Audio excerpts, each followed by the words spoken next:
Bidzil qurba itu kerabat, family, sambung, jangan diputus. Berbuat baik sama tetangga, wal jari dzil qurba. Tetangga, berbuat baik kepada tetangga.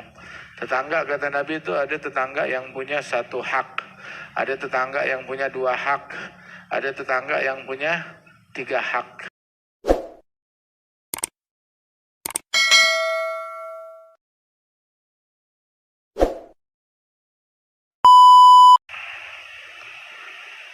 Wal-aqil ala nafsihi fattash. Orang yang berakal adalah orang yang pandai introspeksi diri. Orang cerdas adalah yang bisa introspeksi diri. Orang cerdas bukan yang tahu aibnya orang, tapi orang cerdas yang tahu aibnya, yang tahu kekurangannya. Ada orang cerdas. Sibuk, awas, awas. Tuh ada duri, depan ente ada duri, awas, awas. Ya, ngatain orang tuh di matanya ada bulu, di depannya ada duri. Dia nggak lihat batang pohon segede-gedenya depan muka dia.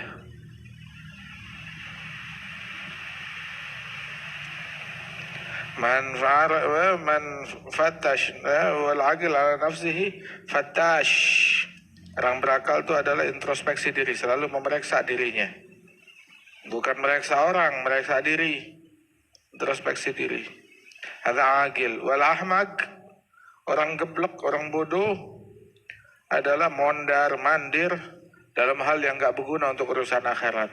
Gak bikin dia tambah dekat sama Allah, gak bikin dia tambah khusyuk, gak bikin dia tambah zuhud di dunia, gak bikin dia tambah semangat mengejar akhirat, gak bikin dia tambah dekat kepada arifin. Ada ahmak. Yang kedua yarufil ash, mondar mandir gak dapat apa-apa, gak nambah akhirat, gak nambah ilmu, gak nambah taqwa, gak nambah istiqamah, gak nambah pahala. Dari pagi cari rezeki, cari anugerah Allah, gak sholat jamaah, cari rezeki, gak sholat duha, hatta nyari rezeki aja gak becus. Gak becus, mau cari rezeki sholat duha, gak sholat duha, pencariannya palsu, gak becus. Cari rezeki, tapi habis subuh tidur. Ada yusabibul fakir, bikin fakir. Cari rezeki gak baca waqiah.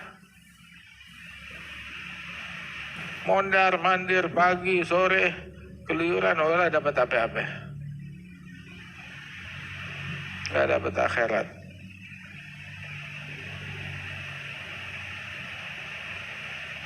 Taib.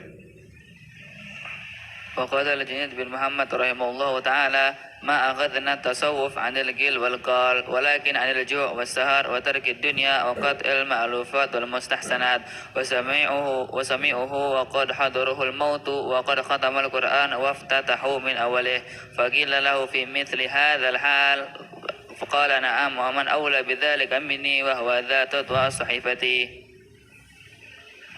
Naam. Sayyidina Junaid bin Muhammad, kita tuh belajar tasawuf bukan dari celoteh, ngapalin kata-kata, ngapalin ungkapan, ngapalin istilah, dari berceloteh sana, berceloteh sini. Tasawuf bukan celotehan, ya.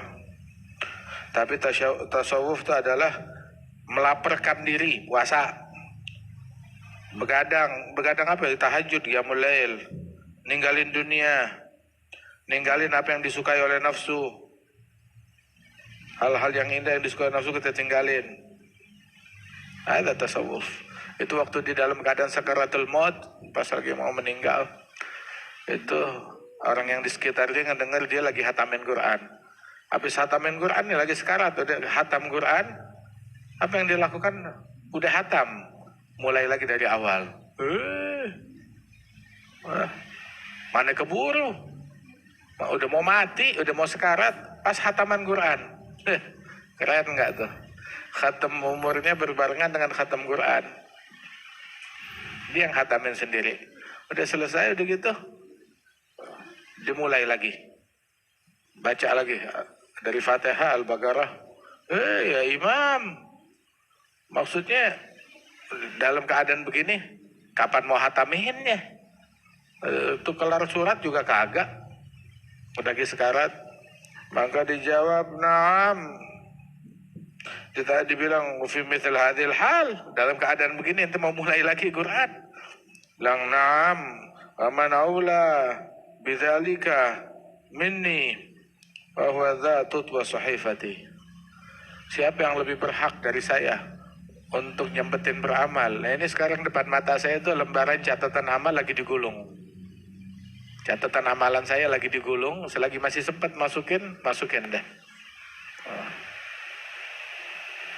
Radhiyallahu anhum wa ardahum. Ada semangatnya.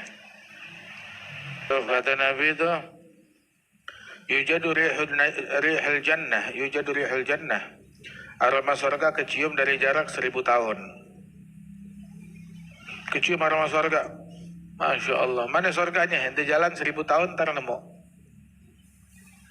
Tapi yang enggak mencium aroma surga adalah al-aq, anak durhaka. Ogati rahim, yang mutusin silaturahmi juga enggak mencium. Wala syekh zani, udah tua bangka masih berzina. Musbil izar, ya, dia mengulurkan sarungnya sampai melewati mata kaki dengan tujuan menyombongkan diri. Al-kibriya lillahi rabbil alamin. Nah itu orang yang macam begitu, mutakabbir, syekh zani, wa aqli walidain, qati' rahim, mereka enggak mencium aromanya surga. Kapan mau nyampe surganya? Kalau ada begitu. Itu barang siapa yang membuat Allah Ta'ala membuat ibu bapaknya ridha. Dalam hal lain dia melakukan hal-hal yang bikin Allah murka, maka Allah ridha. Selama ibu bapakmu ridha, yaudah khalas, saya maafin kamu, Allah ridha. Barang siapa yang kerjaannya bikin susah, megelin orang tua, juga dia melakukan hal-hal yang membuat Allah Ta'ala ridha, maka Allah murka. Mau cari ridhanya Allah, tapi dia durhaka sama orang tua, nyusahin orang tua, maka Allah murka.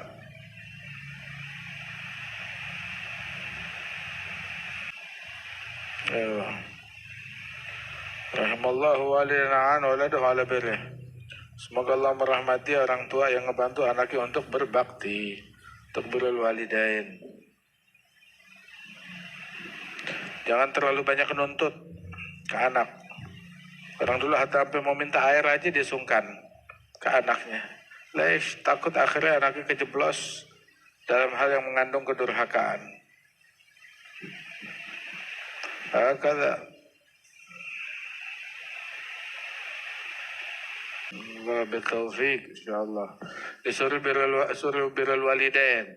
Disuruh juga kita silaturahmi, dijaga silaturahim.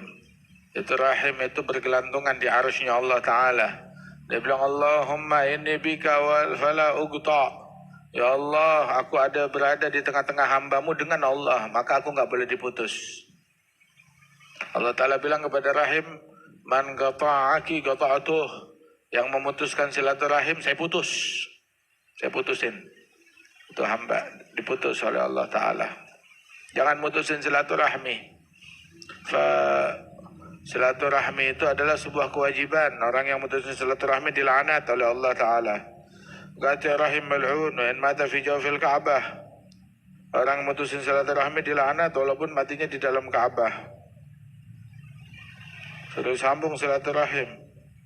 Wa'budullah wa la tusyriku bihi syai'an wa bil walidaini ihsana wa bidzil qurba wal yatama wal masakin wal jari dzil qurba wal jaril junubi wa sahibi bil jam. Wa bidzil qurba itu kerabat, family, sambung, jangan diputus. Berbuat baik sama tetangga, wal jari dzil qurba, tetangga, berbuat baik kepada tetangga. Tetangga kata Nabi itu ada tetangga yang punya satu hak, ada tetangga yang punya 2 hak, ada tetangga yang punya 3 hak. Tetangga yang punya 1 hak ya tetangga rumahnya bersebelahan, apapun agamanya, apapun sukunya. Tetangga yang punya 2 hak adalah tetangga yang muslim, haknya 2. Tetangga yang punya 3 hak adalah tetangga Muslim, family, kerabat. Ada punya 3 hak. Makanya tuh ati kulladzi haqqin haqqahu. Masing-masing tuh kasih haknya dia, jangan dikurangin. Haknya tetangga, silaturahim. Wah,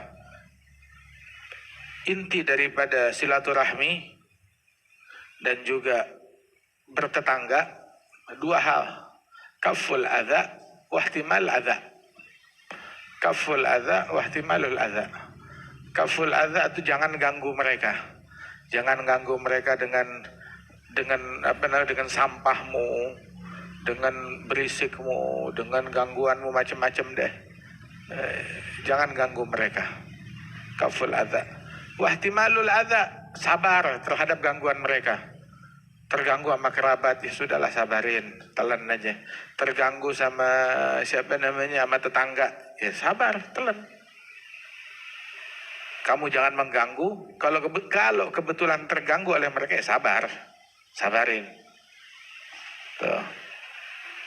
Tetangga yang baik itu bisa meningkatkan harga rumah. Harga rumahnya sekian, tetapi bertetangga dengan fulan, itu membuat nilainya lebih tinggi lagi. Tapi juga tetangga yang buruk bikin jeblok harga rumah. Harganya mestinya sekian, cuma dapat tetangga yang apes, sudah jeblokin aja rumahnya. Yang penting laku di rumah, berapa aja lu mau beli, lu beli dah, gue udah gak kuat. Ada tetangga yang buruk.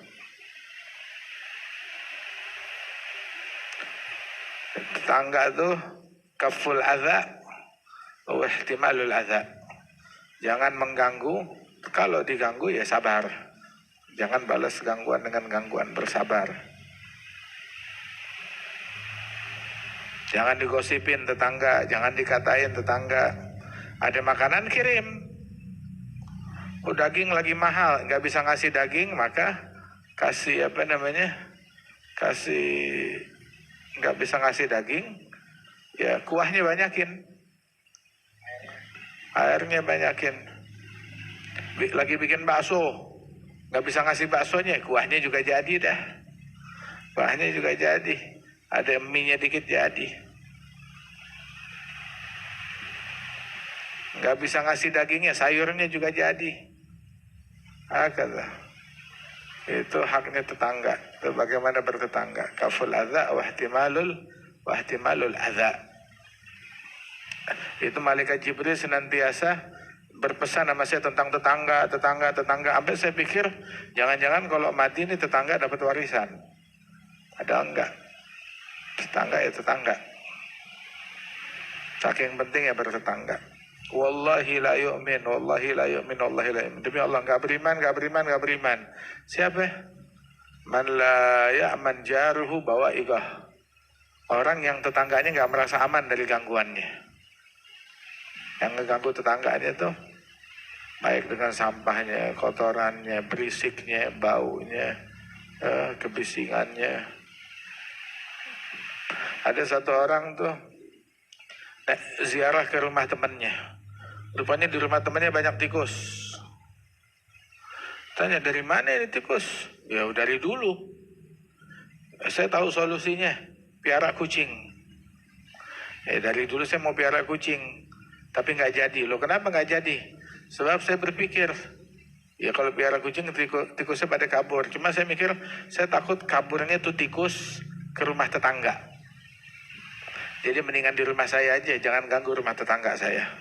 Dia sabarin sama tuh tikus. Biarin tikus di rumah saya, jangan sampai masuk ke rumah tetangga saya. Kata bertetangga dalam Islam kayak begitu. Diajarin oleh Rasulullah SAW. Dan begitu juga silaturahmi. Rahmah la tanzil ala qaum fihim qati'. Rahmat Allah enggak turun kepada suatu kelompok kaum apabila di situ ada orang yang mutusin silaturahmi. Orang biasanya mutusin silaturahmi kalau enggak gara-gara warisan, gara-gara tanah, ya, gara-gara dunia. Biasanya mutus silaturahmi gara-gara dunia. Dunia terlalu kecil untuk dijadikan alasan seseorang memutuskan silaturahmi. Hakadha. Bulu arhamakumullah bisalam. Sambung silaturahmi walaupun dengan ucapan salam. Kita menyapa. Kan bisa telepon, bisa chat, bisa SMS.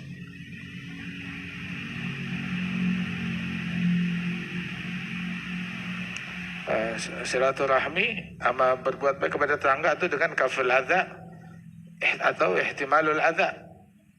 Jangan mengganggu. Sabar kalau dapat gangguan, ubadzulul ma'ruf, berbagi kebaikan sebisa mungkin.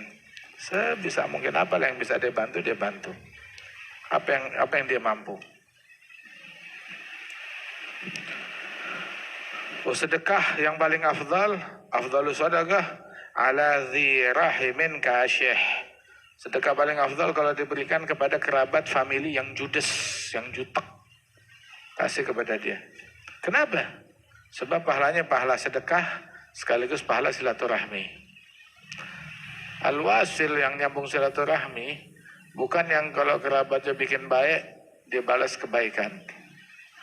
Tapi orang yang nyambung silaturahmi ketika dia diputus tetap dia nyambung. Dia dijudesin tetap dia baik. Dia diboikot tetap dia santun dan berakhlak. Hadzal wasil.